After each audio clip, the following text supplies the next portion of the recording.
What's going on, guys? Tyler from Allen Eds. I want to talk to you guys about this Trailblazer SS we outfitted with a full upgraded Alpine system to coexist with this existing Pioneer radio. So first and foremost, we have an SW10D4 here in the back quarter.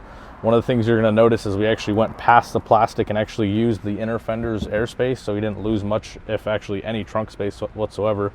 The one thing that was back there was a little pocket, as well as the Trailblazer SS actually comes with a tire inflator and deflator. So like I said, instead of actually losing that, we actually cut it and relocated it, extended all the wires so it actually fit over here, so it's actually even easier to get to.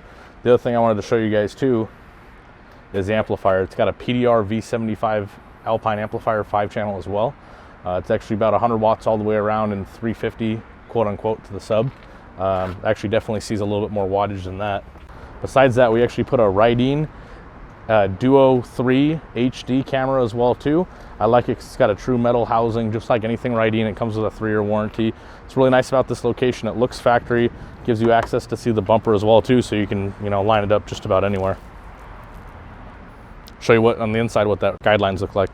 So first things first, drop this thing in reverse. You're gonna see the display, and like I said, with the Riding, you're actually gonna be able to see the bumper and everything. Besides that, this thing's got Apple CarPlay. It's about a year old now, but it's got, or 2 years old now. It's got Apple CarPlay, but also besides that, you can force the camera on. So even when you're in, I'm in park right now, but if you were to drop it and drive, it'll still stay on here. So at any point in time, you can see behind you, which is pretty cool. Besides that PDR V75 you see in the back, it'll actually have an SS65C in the front and SS65s in the rear. Like I said, pretty cool unit still, even though it doesn't match 100%, but customer's really happy with this unit.